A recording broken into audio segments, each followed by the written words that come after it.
Vamos continuar, pessoal. Momento de suspense. Zeus muito indignado com os homens. E Zeus falou: penso que tenho um plano que, sem determinar a cessação da existência do ser humano, dará fim à sua iniquidade através de uma redução de sua força.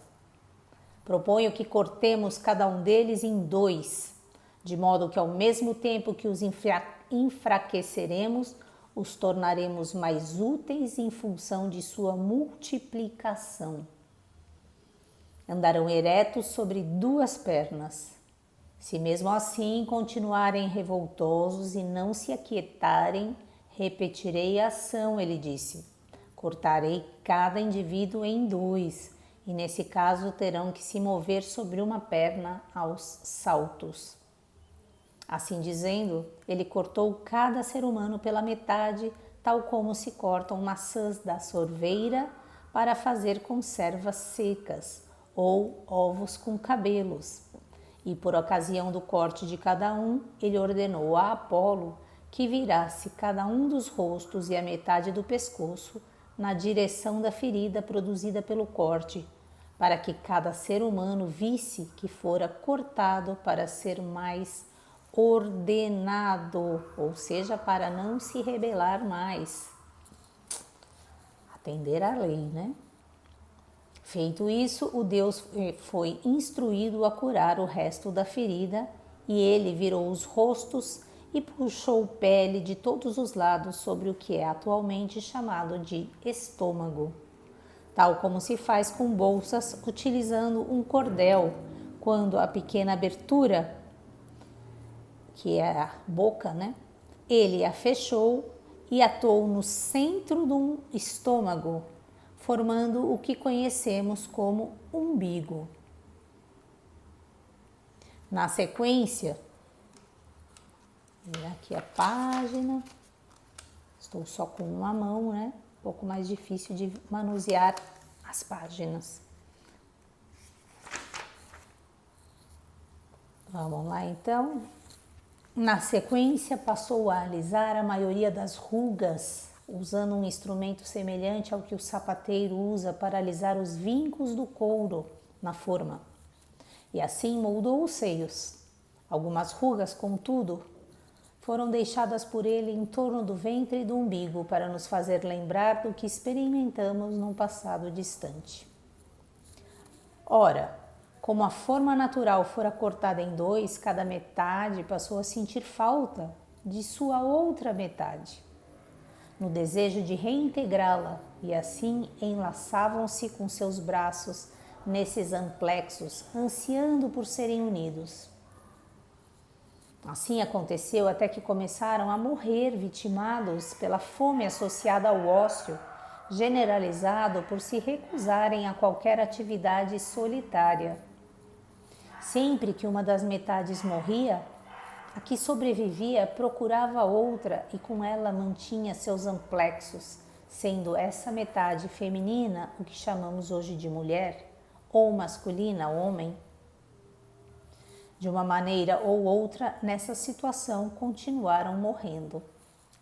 Dramática situação, né? A falta faz com que, nesse caso aqui, as pessoas deixem de fazer as suas atividades, deixem de comer, né? E quando um morre, vai lá e quer se unir a esse outro, né? Zeus então se compadeceu deles e concebeu um novo plano. Deslocou suas genitálias para a parte dianteira. Até então, eles as tinham, como tudo mais, na parte externa, gerando e dando à luz, não um no outro, mas lançando seu sêmen sobre a terra, como as cigarras. Imagina que linda essa cena, né? Ele providenciou a mudança de lugar das genitálias para frente, com o que criou a reprodução com concurso mútuo, ou seja, pelo homem no interior da mulher. Assim, quando um homem abraçasse uma mulher, isso resultaria na concepção na mulher e na preservação da espécie. Quando um homem abraçasse um homem, obteriam ao menos a satisfação produzida pela relação, depois do que poderiam interromper o amplexo, retornar às suas atividades e aos demais interesses da vida. Nessa antiguidade remota, o amor sexual é incutido em todo o ser humano, evocando nossa condição natural anterior e num esforço de combinar dois em um e curar a ferida da natureza humana. Portanto, cada um de nós não passa de uma metade que combina de um ser humano inteiro, uma vez que todos exibem como o peixe chato os vestígios de ter sido cortado em dois, e cada um se mantém à procura da metade que combina. Todos os homens que são seções daquele tipo composto que no início foi chamado de andrógeno são aficionados de mulheres. A maioria de nossos adúlteros descende desse tipo, como igualmente descendem deles as mulheres aficionadas de homens e as adúlteras. Todas as mulheres que constituem seções de mulheres não experimentam atração por homens. São, pelo contrário, atraídas por mulheres, as lésbicas, provindo desta classe. Homens que constituem seções de homens se voltam para homens e, enquanto são rapazes, comportam-se como sendo parcelas do masculino, fazendo amizade com homens e tendo prazer em se deitarem com eles e serem abraçados por homens.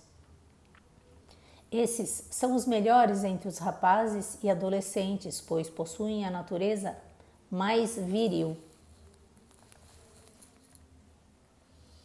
Há pessoas que os consideram criaturas vergonhosas, mas isso é falso, visto que seu comportamento não é determinado pela impudência, mas pela audácia, pela coragem e pela virilidade, tendendo eles a se afeiçoar depressa ao que lhes é semelhante. Um testemunho seguro disso é o fato, uma vez tenham eles atingido a maturidade, de serem os únicos que na carreira política provam ser homens. Quando se tornam homens adultos, tornam-se amantes de rapazes e naturalmente não revelam qualquer interesse em casamento e geração de filhos, salvo quando isto é determinado pelos costumes locais. Sentem-se plenamente satisfeitos em viver entre si solteiros a vida toda. De um modo ou outro, um homem desse tipo nasceu para ser um amante de rapazes ou o companheiro voluntário de um homem, sempre saudando efusivamente seu próprio tipo.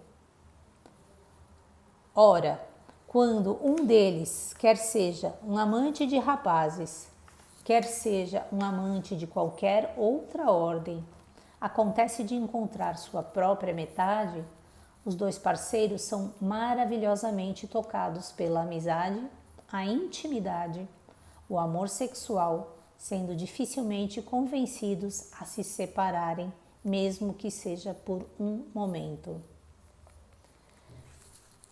Estes são os indivíduos que permanecem juntos por toda a existência e, no entanto, são incapazes de declarar sequer o que querem um do outro. Ninguém imaginaria que sejam meramente as relações sexuais ou que essas por si só pudessem ser o motivo de cada um regozijar-se com a companhia do outro de maneira tão intensa e profunda. Isso é importante. É evidente que a alma de cada um anseia por algo mais que ela não é capaz de expressar. Desejo esse que só pode insinuar obscuramente mediante uma espécie de divinação. Eu vou parar por aqui, né?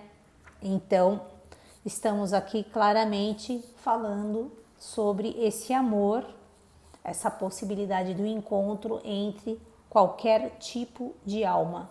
Vale a pena, só por curiosidade, né, dizer que nessa época, na Grécia, alguns sim aceitavam com tranquilidade as relações homossexuais, mas isto não era a maioria da Grécia. É um equívoco achar que isso realmente era a tônica do momento. Não, existiam aqueles que consideravam isso como ok e existiam aqueles que não consideravam, mas O importante daqui, né, ele acaba de dizer aqui também, é justamente que esta relação não é uma relação que está meramente em sexo. Ela está pautada realmente nessa completude que se busca e aí que se anseia um pelo outro e que vai se buscar então nessa relação um amor mais profundo, uma intimidade, um amor que vai fazer com que um estando junto ao outro, ambos estejam rumo a um crescimento maior, né? Lembrando que já foi falado sobre inclusive os rapazes que namoravam homens mais velhos, né? Nessa busca pela sabedoria, isso já foi dito anteriormente. Tá bom? Vamos continuar amanhã, se Deus quiser. Espero que vocês estejam gostando. Dá um joinha se você gostou, compartilha, convida amigos. Eu acho que é muito interessante a gente realmente ir lendo juntos isso, pensando juntos, fazendo esse grupo, né, que tem esse desejo, né, de autoaprimoramento e que a gente possa ter aqui um espaço de diálogo. Vocês podem me escrever no reservado, fazendo questões também, né, ou sugestões, são sempre muito bem-vindas. Beijos para vocês, pessoal, e até amanhã, se Deus quiser. Bye, bye.